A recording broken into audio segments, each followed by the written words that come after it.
Chicos, ¿cómo están? ¿Cómo les ha ido? A ver, estoy abriendo la diapo. La reconstrucción nacional hasta el oncenio. Ya, perfecto. Tenemos una clase paja. Ya, me van a dar dos Profesor, buenas minutitos. tardes. ¿Podría Buenas grabar, tardes. por favor? ¿Cómo dice? ¿Podría ¿Puedo grabar, por grabar? Recording in favor? progress.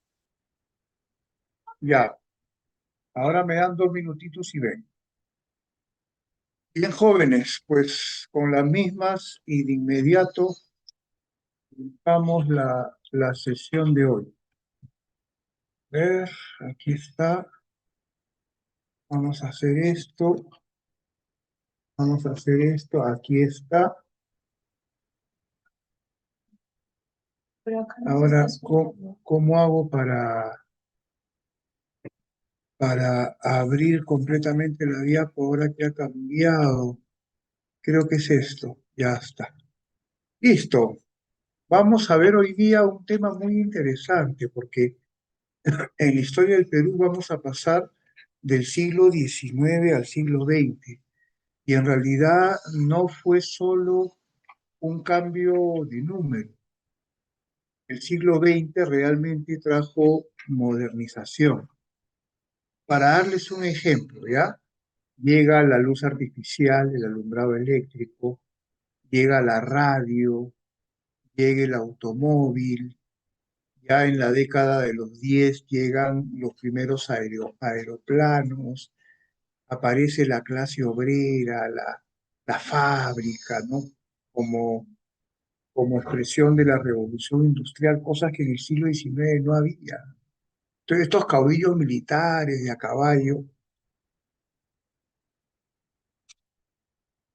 ya prácticamente desaparecen y entramos a un país más moderno, un poco más parecido al nuestro, ¿no? Ya hay comunicaciones, hay telégrafo, hay radio. Y, bueno, es eso. Comencemos. Que esa sea la pequeña introducción, porque el tiempo es muy, muy cortito. La reconstrucción nacional, lo primero. La reconstrucción nacional se llama así por un motivo, esta puerta que ruido, por un motivo muy, muy, tiene una patada abajo con tu pie, púfero, es por un motivo muy evidente. Había terminado la guerra con Chile y el país estaba destruido y había que reconstruir el país, pues. Entonces, por eso se llamó Reconstrucción Nacional a un periodo que va, bueno, según Sepreuni, vamos a respetar a Sepreuni, de 1883 a 1899.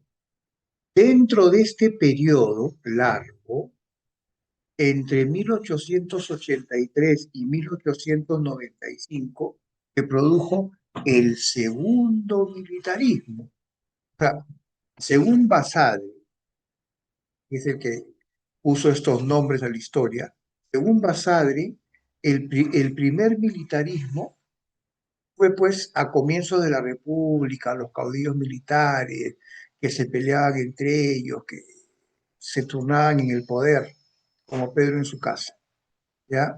Y el segundo militarismo es un periodo de, en realidad, de 10 años, desde el 85 hasta el 95, en donde Cáceres, Andrés Avelino Cáceres, el héroe de la resistencia peruana contra Chile, predomina en la política peruana. Inclusive va a ser presidente del 84 al 89 y de ahí va a ser presidente del 94 al 95. Después Piérola, que también hemos hablado de Nicolás de Piérola, le hizo una revolución y lo sacó del poder. Pero vamos a los aspectos del segundo militarismo. En el aspecto político, muy fácil, retornan los caudillos militares. Cáceres finalmente Si ya no está peleando en la guerra y se ha metido a la política, entonces es un típico caudillo militar. Y hay una crisis del partido civil. Acuérdense que Manuel Pardo, el año 1871, había creado el partido civil, que ganó las elecciones del 72 y que esa fue la única vez en la que, la primera vez en la que los civiles gobernaron el Perú después de 50 años. En el aspecto económico, va a haber una gran dependencia del Perú del capital británico, de los capitales británicos, ¿no? Porque el Perú está en una situación muy difícil, hay que salir de la crisis, hay que pagar la deuda. O sea, después de la guerra con Chile salimos con una deuda tremenda. Entonces, firmamos el año 89, vamos a verlo más adelante, un contrato, que es el contrato Grace, con la casa William Grace, en la que le entregamos los ferrocarriles, que ahí están en la diapo los ferrocarriles, ¿no?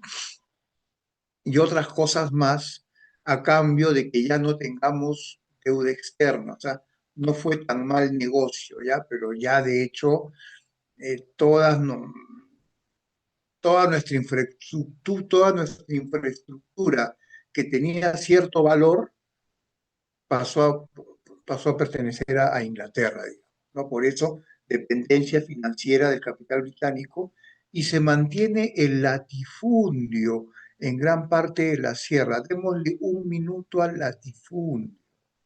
Cuando se fundó la República Peruana, el Estado peruano era pobre y chiquitito.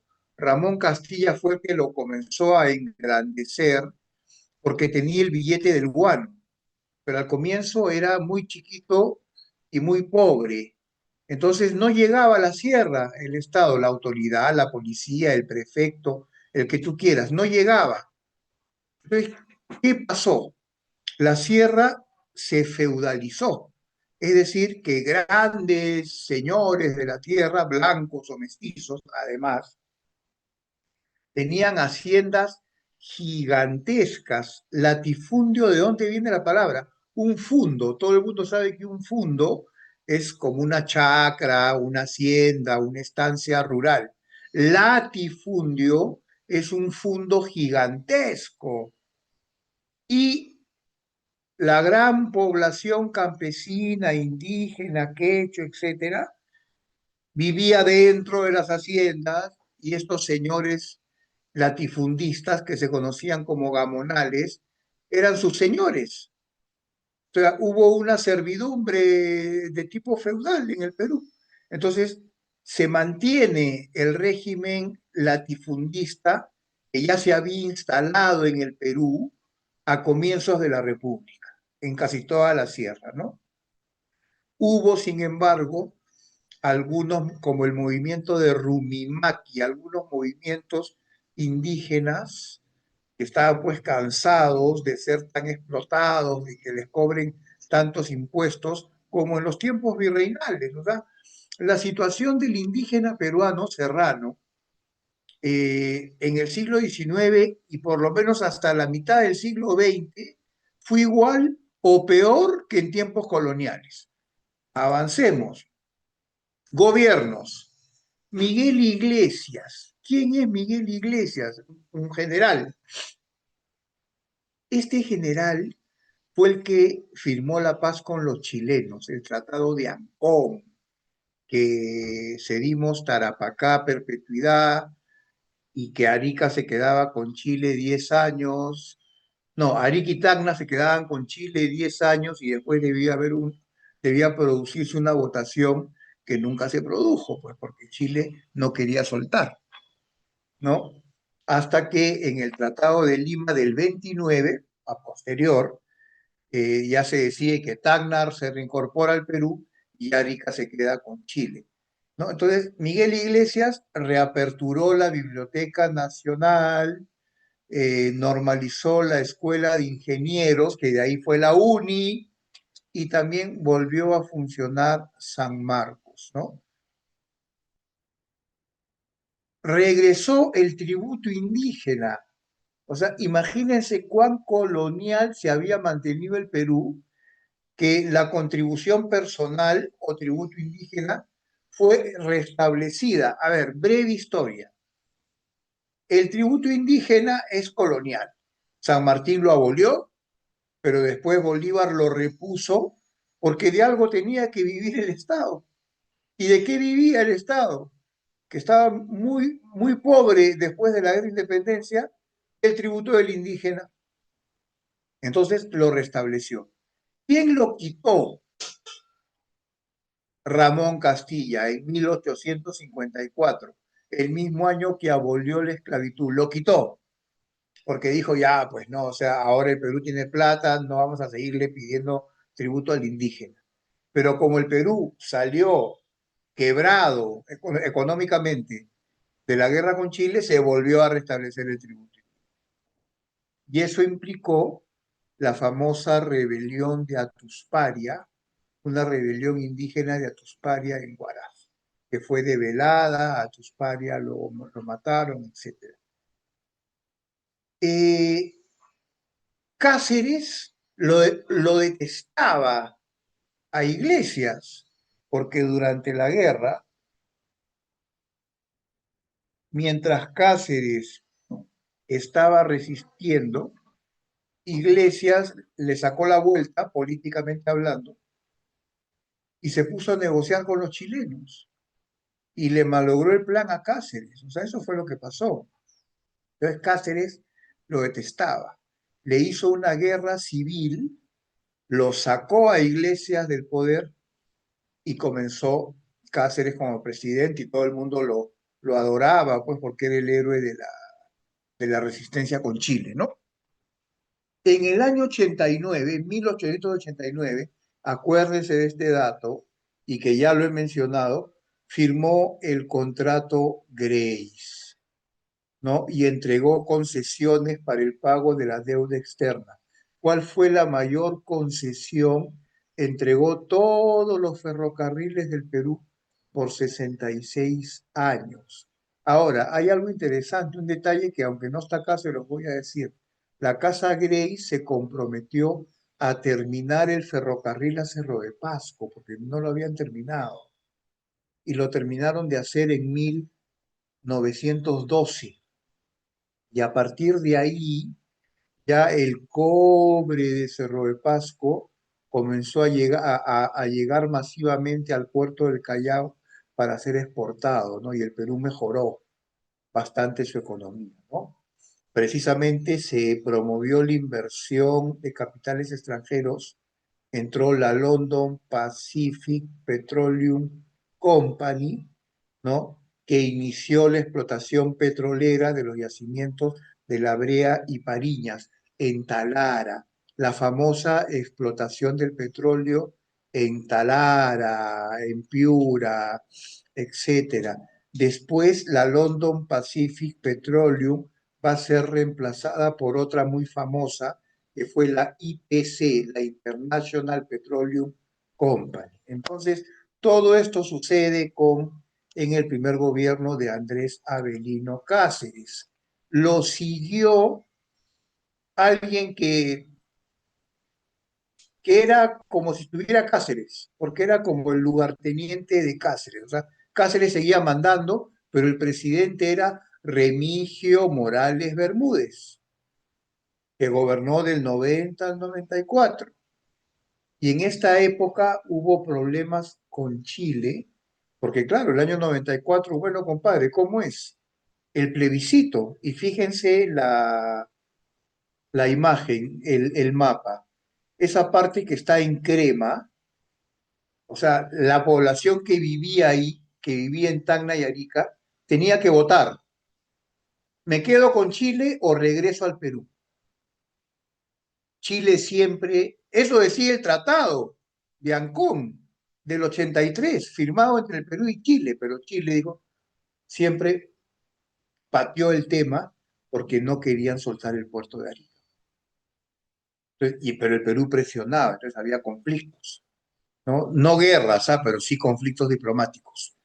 Y de ahí el segundo gobierno de Cáceres. A ver, Este es el periodo negativo de Cáceres, porque Cáceres era militar, era muy autoritario, quiso reelegirse a la fuerza el año 80 y... A ver, a ver, ¿cómo hacemos acá? Un ratito. A ver, no, esto no es, ya, ahí está. ¿Cómo hacemos? ¿Cómo hacemos? O sea, Cáceres se quiso quedar y Pierola lo quería sacar. Y el día de las elecciones, Pierola estaba preso. O sea, Cáceres hizo trampa, pues, como militar que era. Más que trampa, se impuso, pues, como un militar, ¿no? Y se quedó a la fuerza. Pero al año siguiente, Pierola le hizo una revolución a Cáceres con apoyo de su propio partido político de Pierola, el Partido Demócrata y el famoso Partido Civil de Manuel Pardo. Y con esta coalición, lograron que Cáceres renuncie al poder y ya desde el año 95 Pierola fue presidente de la República. Entonces hemos visto, quiero hacer un pequeño repaso, hemos visto que en el segundo militarismo los presidentes son Miguel Iglesias, Andrés Avelino Cáceres, Remigio Morales Bermúdez y un breve periodo gubernamental de nuevo de Andrés Avelino Cáceres. Entonces es Iglesias, Cáceres, Morales Bermúdez, Cáceres, los presidentes del segundo militarismo. Bien, el segundo gobierno de Pierola en la guerra con Chile la malogró porque no era militar y él quería hacer las estrategias, pero él no sabía nada, o sea, la malogró un montón de veces. Pero en este periodo gubernamental hizo muy bien las cosas. ¿Ya? A ver, ¿cuáles fueron sus medidas eh, económicas? Se adoptó la libra peruana de oro. O sea, el precio en oro el patrón oro quiere decir esto. El precio en oro de una libra, esa es la moneda nacional. Una onza, esa es la moneda nacional, equiparada con el oro que el Perú tuviese guardado como reserva. Número uno. Creó la primera SUNAT del Perú, o sea, la Sociedad Recaudadora de Impuestos. Libra peruana de oro, Sociedad Recaudadora de Impuestos. Implementó el estanco de la sal. En el Perú había sal, había salares, ¿no? Y entonces, como el Estado necesitaba ingresos, Pierola decretó que todos los propietarios de los salares tenían que venderle la sal solo al Estado peruano, para que el Estado peruano lo pueda volver a vender al extranjero, a quien quiera, y se quede con la diferencia y de esa manera tenga una ganancia. Eso es el estanco de la sal. Y se produjo el boom del caucho. Aquí es cuando nace Iquitos como ciudad. Ojo, la Amazonía entra en la historia del Perú. Porque, ¿por qué hubo boom del caucho? Porque comenzó la era del automóvil a fines del siglo XIX. Y las llantas de los automóviles al comienzo se hacían con caucho natural. Y caucho había en la Amazonía. Entonces vino mucho inversionista, uno que era un cretino que se llamaba Fiscarraldo, ¿no? Que inclusive hizo que los indígenas amazónicos arrastren por el medio de la floresta amazónica, subiendo y trepando cerros, yo no sé cómo haría, un barco. Esos barcos como los del río Mississippi, como la cabaña del tío Tom, con una rueda, un vapor antiguo, con una rueda y una chimenea, ya. Y ojo que las ruinas de ese barco están por ahí, es un medio que destino turístico. está todo oxidado, ¿no? Pero, y no está en el río, pero estuvo en el río, ¿no? Y prácticamente sometió a esclavitud a los ayánicas, a guajunes, etcétera, los sometió a esclavitud. Y el Estado no dijo nada. Y no solamente Fitzcarraldo, los caucheros. Ahora, en esa época se construye Iquitos. Los que han estado en Iquitos, el malecón de Iquitos, el malecón ribereño de Iquitos, que es muy lindo, la plaza de armas, que tiene casonas antiguas, y que tiene una casa de metal que construyó Eiffel, el de la Torre Eiffel, el de la Torre Eiffel, él, una casa de metal. La última vez que estuve, hace algo más de 10 años, hace 13 años,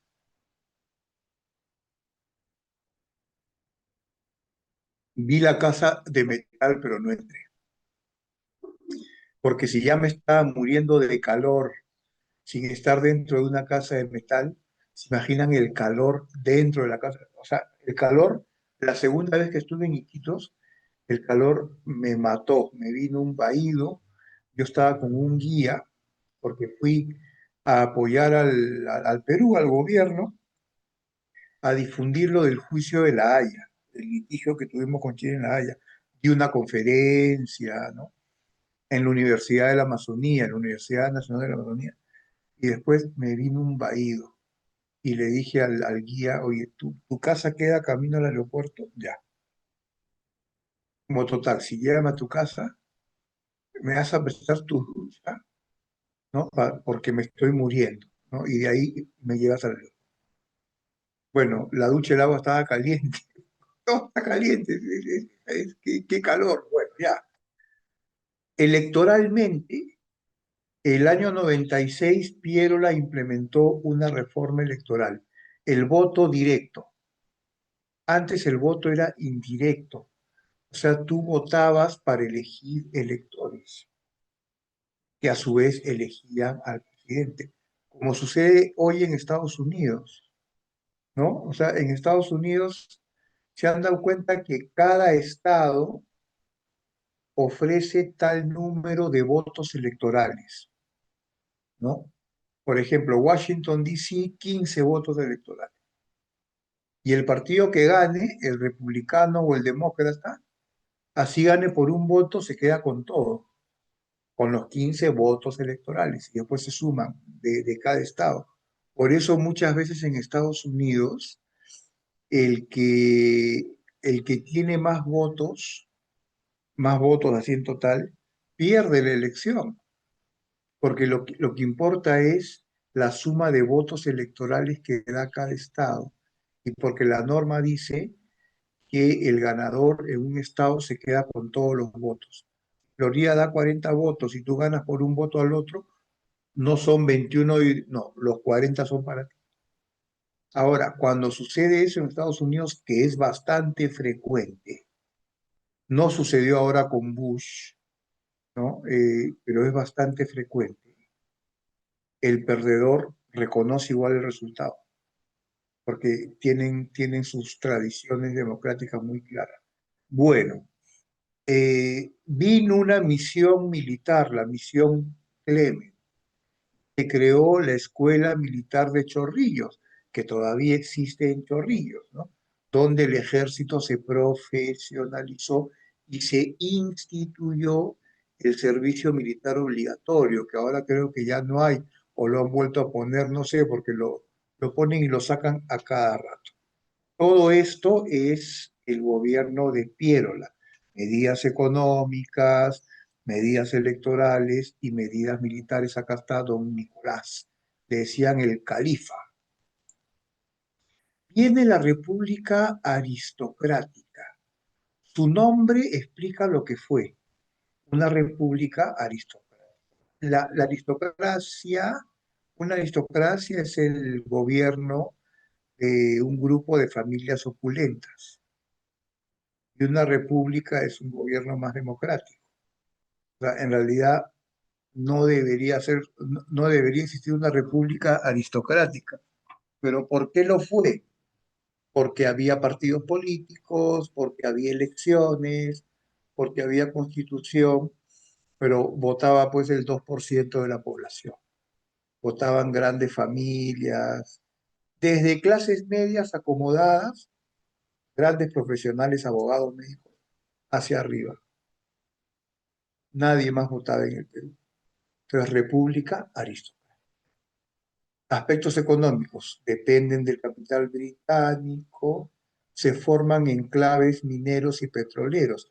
Aquí es cuando entra el International Petroleum Company en Talara y la Cerro de Pasco Corporation, ¿no? eh, a explotar la mina de Cerro de Pasco, por ejemplo. Hay grandes capitales, inclusive norteamericanos, ya comienzan a llegar los capitales norteamericanos, ¿cierto? La Cerro de Pasco Mining y la IPC ya son norteamericanas, ¿no? Ya empieza a llegar ¿no? norteamericano. Auge de las haciendas, sobre todo la costa norte. La, en la costa norte del Perú siempre ha habido agroexportación, o sea, hasta el día de hoy, o sea, son departamentos más vinculados a los mercados mundiales, al capitalismo, al comercio, etcétera. No es casualidad que ahí gane pues Keiko Fujimori, mientras que en los departamentos donde hubo latifundismo, donde hubo explotación y donde todavía el peruano, el campesino, no está integrado a la nación porque el Estado no llega a darle los servicios, van a votar por Sánchez. Hoy día esa división que había en la República Aristocrática entre la costa moderna y la sierra atrasada se sigue expresando hoy en la forma de votar de los peruanos, ¿no? Aspectos políticos, una oligarquía costeña, un grupo de familias de largos apellidos, ¿no? Ortiz y Berkemeyer Lauer, así se apellidaba, ¿no? Eran los que tenían el poder, ¿no? Y eran apoyados por los gamonales. Yo ya les expliqué que los gamonales eran estos señorazos blancos o mestizos propietarios de las haciendas serranas. ¿Por qué eran sus aliados? Porque mientras la oligarquía se encargaba de sus negocios en la costa, tenían sus bancos en Lima, eran intermediarios de los mineros, tenían sus haciendas para la agroexportación, exportaban lanas de la costa y tenían un Estado chiquitito, pero muy funcional para sus intereses. Ellos mismos ocupaban la mayoría de los cargos públicos. Mientras eso sucedía con la oligarquía, los gamonales, que eran hacendados serranos, contenían a la población campesina. Así el Perú se dividía y el Perú no se encontraba, además, ¿no? Bueno, fortalecimiento del gamonalismo en la sierra, fue la época de oro. Y los gamonales, ojo, eran diputados, eran senadores, ¿ah? Tenían poder y defendían sus fueros, que nadie se meta con sus tierras, ojo. Y eran terribles, torturaban a los indígenas, o sea, tenían castigos físicos. Y el Estado no se metía. Dentro de la hacienda era la ley del gamonal, ¿no? Y políticamente hay hegemonía del partido civil, o sea, entre el año 99 y el año 19, la mayoría de presidentes fueron del partido civil.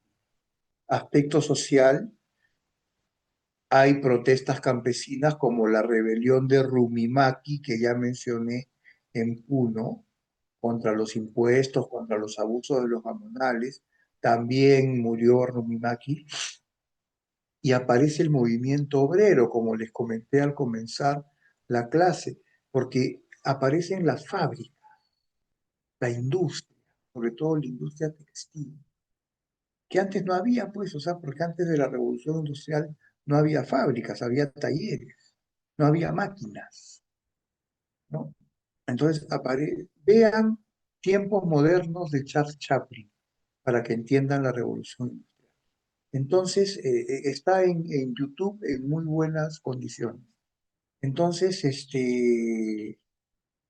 el movimiento obrero, y el movimiento obrero está en las ciudades, O sea, está cerca de los centros de poder oligárquico y por eso va a tener bastante peso, más peso que el movimiento campesino, por lo menos en estos años.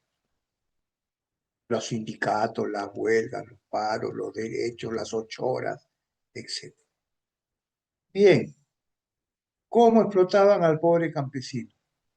Los enganchaban. ¿Qué era el enganche? El enganche era así. O sea, venía alguien a la sierra y te prestaba plata, alguien de una hacienda en la costa. Y tú tenías que devolver el billete con trabajo. Pero cuando estabas en la hacienda tenías que comer y el hacendado te vendía los alimentos. Entonces, era un círculo vicioso, siempre trabajabas para pagar y nunca podías salir y te quedabas enganchado. El yanaconaje, desde los tiempos de los incas, el yanacona, era el que trabajaba gratis para el inca, ¿no? Entonces, había muchos indígenas, sobre todo en los latifundios serranos, que a cambio de una parcelita que le dé, pues, 5 yucas para vivir, trabajaba gratis las tierras del señor. Y lo más terrible fueron las correrías en la Amazonía, que ya les conté, ¿no? Fíjense, estos indígenas encadenados en el siglo XX, joven, encadenados, y nadie dijo nada. O sea, fíjense cómo era el Perú en esa época, y nadie dijo nada. Bueno, los gobiernos, hoy esto está bien largo, ¿ah? Los gobiernos de la República Aristocrática. Eduardo López de Romaña, esos apellidos, Eduardo López de Romaña, ¿no? Creó los códigos de minería, comercio y aguas. Llegó la Cerro de Pasco Mining Company, como les había dicho yo. Aquí está la Cerro de Pasco. Hasta ahora está la mina de Cerro de Pasco ahí, ¿no? José Pardo y Barreda, ¿no? Antes se usaba el I, sobre todo entre la aristocracia, ¿no? José Pardo reformó el sistema educativo. Algo importante que hizo fue instaurar la educación primaria gratuita y con él, en enero, bueno, pero esto fue en el otro gobierno de Pardo. Bueno, acá dice está bien, hubo una primera huelga por las 8 horas de trabajo en el Sindicato de Panaderos Estrella del Perú. Hasta el día de hoy existe la fachada en el centro de Lima, el Sindicato de Panaderos Estrella del Perú, que fueron los primeros en obtener las 8 horas de trabajo. Y aquí hay una marcha, ¿no? Y acá dice 8 horas de trabajo, 8 horas de descanso y 8 horas de instrucción. Querían instruirse. Este cartel es bien bueno. Le siguió Leguía. Leguía tuvo dos gobiernos, ¿no? Hizo una ley de accidentes de trabajo. Miren lo que Leguía le cedió a Brasil, porque le pareció que el Perú no lo necesitaba, lo que está en amarillo. Miren, y miren lo que le cedió a Bolivia, lo que está en morado,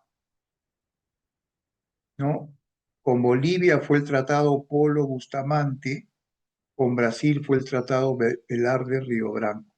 Yo la verdad no entiendo, ¿no? Esto es, bueno.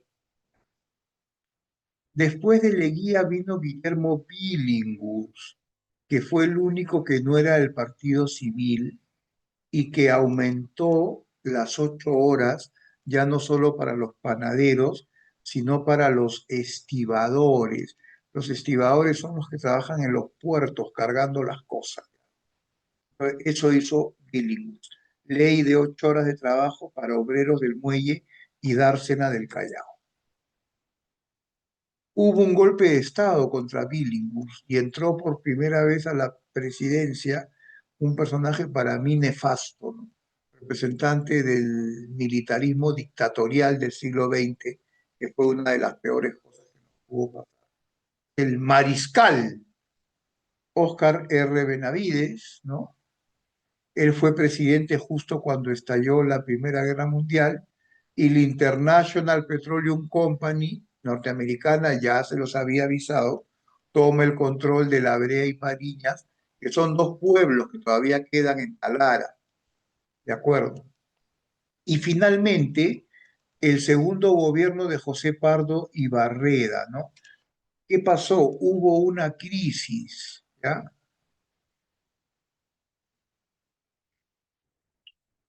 Porque terminó la Segunda Guerra Mundial, perdón, la Primera Guerra Mundial.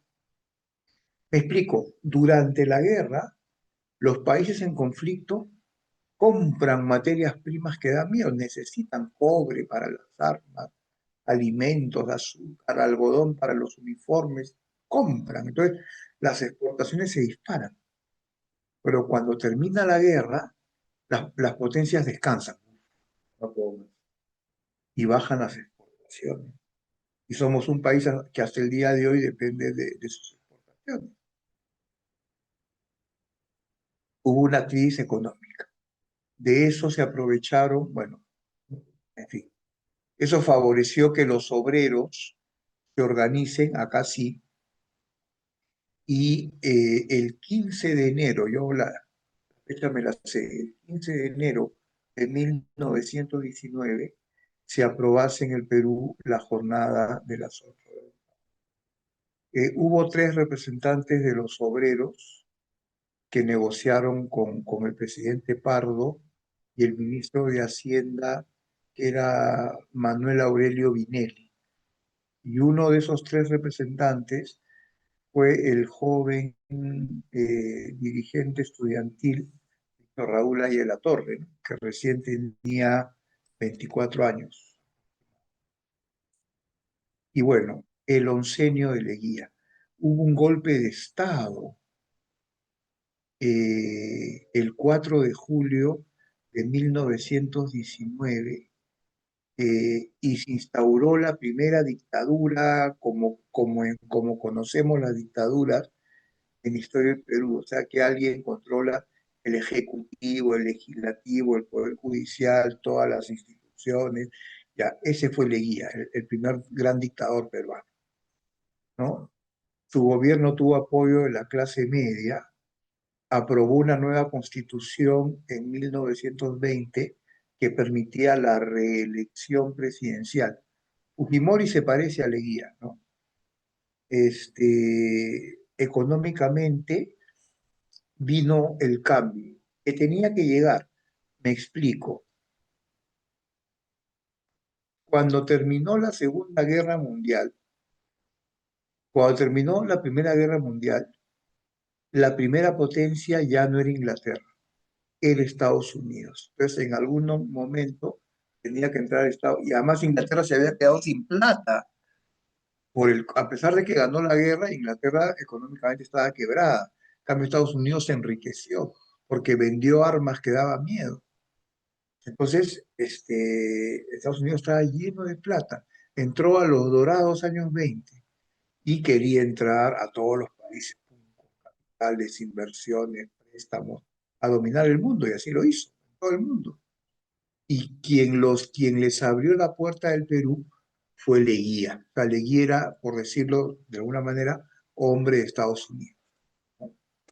Entonces, bueno, el capital británico es desplazado por el norteamericano, se construyen obras. Acá hay algo bien importante. Las obras públicas por motivo del centenario de la independencia y del centenario de la batalla de Ayacucho, y que todos ustedes ven. El arco morisco, ¿dónde se encuentra actualmente? Que fue el regalo de España. ¿Alguien sabe? El famoso arco morisco. ¿Dónde queda actualmente?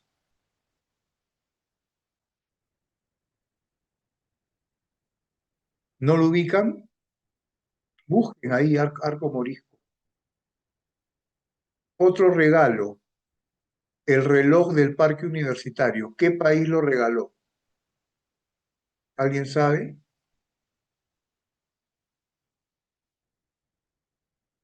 ¿Qué nos regaló Italia? Ah, bueno, el reloj del Parque Universitario lo regalaron los alemanes. Italia regaló el Museo de Arte Italiano. ¿Ya? Japón regaló la estatua, la escultura a Manco Cápac, está en la Plaza Manco Cápac. Y así cada país hizo sus regalos. Inglaterra donó el antiguo Estadio Nacional, que quedaba ahora donde es el Estadio Lolo Fernández de la U, en Breña. Y esa tribunita que queda es lo que queda del antiguo Estadio Nacional de Lima. Nos hicieron un montón de regalos. Además, Leguía construyó la Plaza San Martín. Leguía construyó la Plaza San Martín, ¿no? Volvió a ser el Palacio de Gobierno que se incendió. Dicen que lo incendió a propósito para volverlo a hacer. No lo sé. Pero bueno. Construcción de obras públicas. Miren, acá está la Plaza San Martín, cuando fue inaugurada, ¿no? Y todavía está el monumento, pero no están los edificios de alrededor todavía, ¿no? Acá está, ¿dónde está Leguía? Este Leguía. Era bajito Leguía, acá está Leguía, con la franja presidencial. Este tiene fajín, este es un ministro, este es el presidente, con sombreros de copa, ¿no? Entonces, bueno, Leguía aprobó la ley de conscripción vial que hacía que los campesinos, acá están, los fines de semana, gratis, construían carreteras. Fue el último tributo indígena, fue muy injusto, ¿ya? Pero también es verdad que se construyeron un montón de trochas, costa sierra, y el Perú se conectó más. Las comunidades campesinas fueron legalizadas. Esto fue muy importante porque si se crearon esos grandes latifundios, esas grandes haciendas de la sierra, fue porque Simón Bolívar aprobó un decreto, una ley, que decía que no existía propiedad comunal, que solo existía propiedad privada. Entiendan que la propiedad comunal es otro tipo de propiedad. Son tierras de la comunidad, de todos y de nadie. O sea, digamos que son 100 miembros de la comunidad. No es que cada uno sea dueño de una parcela privadamente y la pueda vender, no. Puedes usufructuar, te beneficias y todo lo que tú quieras, pero nadie puede vender nada porque son tierras de la comunidad. Cuando Bolívar quitó eso, es que vinieron los señores gamonales y compraron todo. Entonces, compraron sus haciendas con comunidades campesinas adentro, con la gente adentro, ¿no? Y estos campesinos tuvieron pues que trabajar las tierras del gamonal, tuvieron que darle parte de la producción de la comunidad para poderse mantener ahí. O sea, empeoró, repito, la situación del campesino rural serrano, empeoró en tiempo de la República, ¿no? Entonces, cuando Leguía legaliza las comunidades campesinas, le pone un stop a los gamonales. Habían comunidades campesinas que todavía no habían sido afectadas, ¿no? No habían sido englutidas por el latifundio. Esas ya no, o sea, no es que iban a devolver, pero por lo menos esas que todavía se mantenían como tales, ya no pudieron ser anexadas por gamonales. Entonces, ahí terminó la expansión del gamonalismo, ahí terminó, no terminó el gamonalismo, terminó su expansión. Hasta acá llegaste, ¿de acuerdo? Hubo una modernización urbana de avenidas y plazas. La avenida Arequipa la hizo Leguía, la avenida Venezuela, la avenida Argentina, las hizo Leguía y todo lo demás que ya les he contado. Ahora, aparecen los partidos políticos de masa. Bueno, el único partido político de masas fue el APRA. El libro principal de Ayala Torres se llamó El antiimperialismo y el APRA. Su líder fue Víctor Raúl Ayala Torres. Después, José Carlos Mariátegui fue un intelectual, fundó el Partido Socialista del Perú el año 28. el año 30, después de que se murió, un señor que se llamaba Rabines convirtió el Partido Socialista en Partido Comunista del Perú y lo adhirió a la Unión Soviética, porque había un ente soviético que se llamaba la Internacional Comunista, entonces, y que quería tener un partido en cada país. Entonces, el Partido Comunista del Perú, ¿no? Se convirtió en la sección peruana del Internacional Comunista y no fue un partido de masas. Ah, fue un partido de cuadros, o sea, tenían gente importante, pero el partido que era masivo, que movía multitudes, era el APRA, pues, ¿no?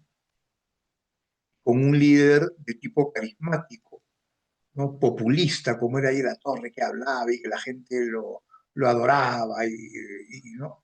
El problema con José Carlos Mariátegui es que se murió muy joven, se murió el año 30, ay, no me sabía hasta la fecha, en mayo,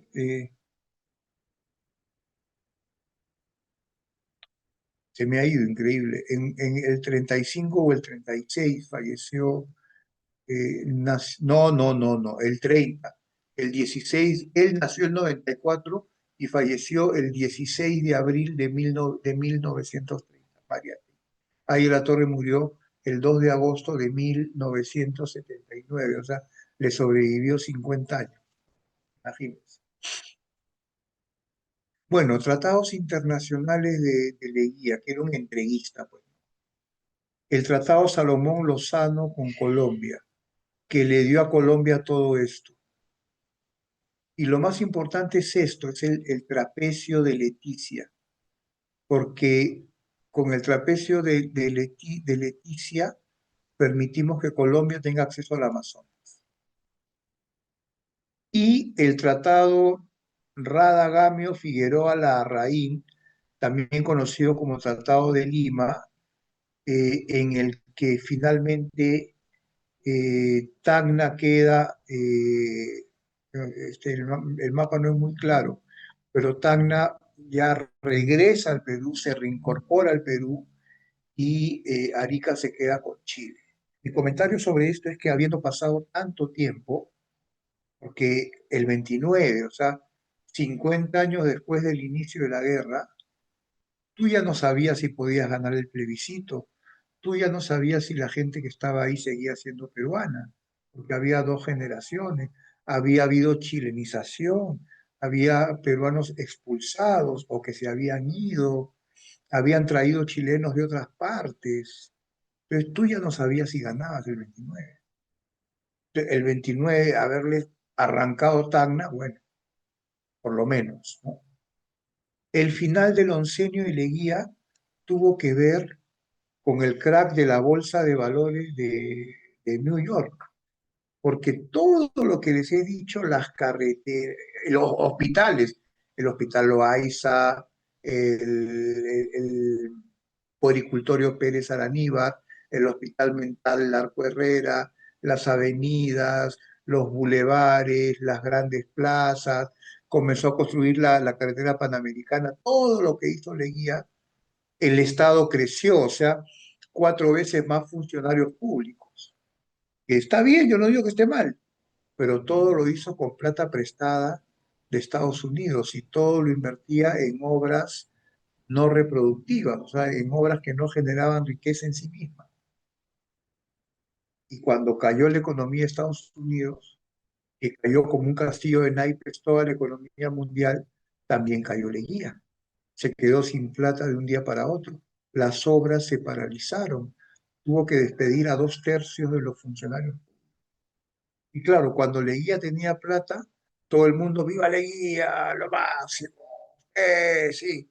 Y cuando Leguía se quedó sin plata, maldito, tirano, dictador, hasta que se produjo el golpe, caen las exportaciones brutalmente por la crisis del 29, hasta que se produce el golpe de Luis Sánchez Cerro, que es otro personaje deplorable de la historia, teniente coronel, y lo digo con todo respeto a la familia militar, porque debo tener alumnos de la familia militar, yo no tengo nada contra la familia militar, pero se supone que somos una república democrática, pues.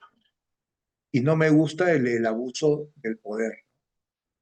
Bueno, Sánchez Cerro dio su golpe de Estado en agosto del 30, lo sacó a Leguía, fue capturado Leguía, le hicieron un juicio muy injusto. Era culpable, hubo muchísima corrupción, porque corrió harta plata de Estados Unidos. Hubo mucha corrupción, pero hasta el culpable merece un juicio justo. Murió Leguía en condiciones lamentables, enfermo, en, en el hospital, ¿no? Antes de morir escribió sus memorias, que yo tengo aquí el original. Yo tirano, yo ladrón. En las memorias dice todo lo contrario, que él, ¿no? Curioso el título. Las casas de Leguía fueron saqueadas. Así terminó un hombre que fue casi todopoderoso. Fíjense cómo terminó. Ustedes saben cómo terminó Mussolini, pero bueno, hablaremos en otro momento de Mussolini. Son exactamente las 13:45. 1C, 2A, 3D, 4E, 5E, 6D, 7E, 8C,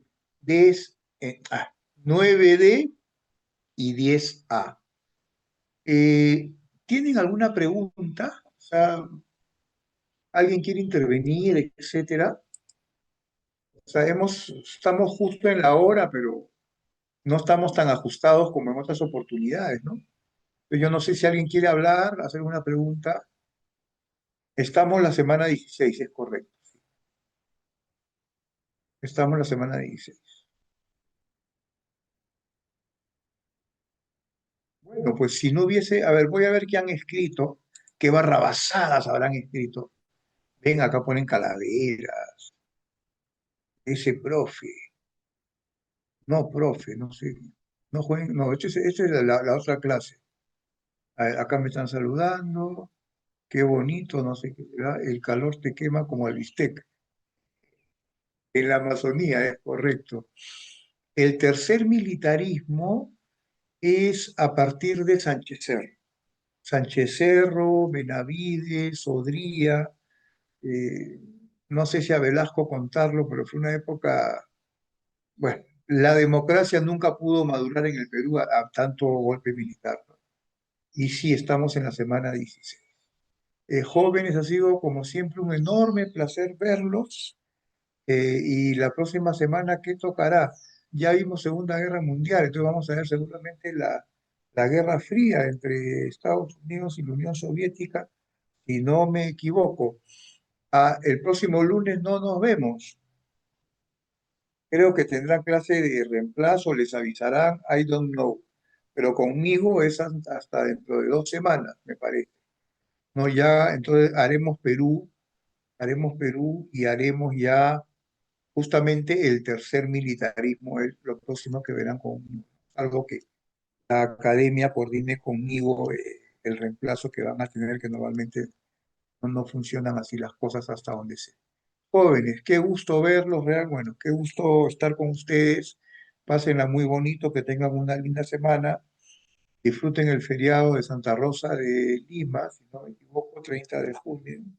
Y nada, nos vemos en 15 días, me parece. Chao, cuídense, hasta luego.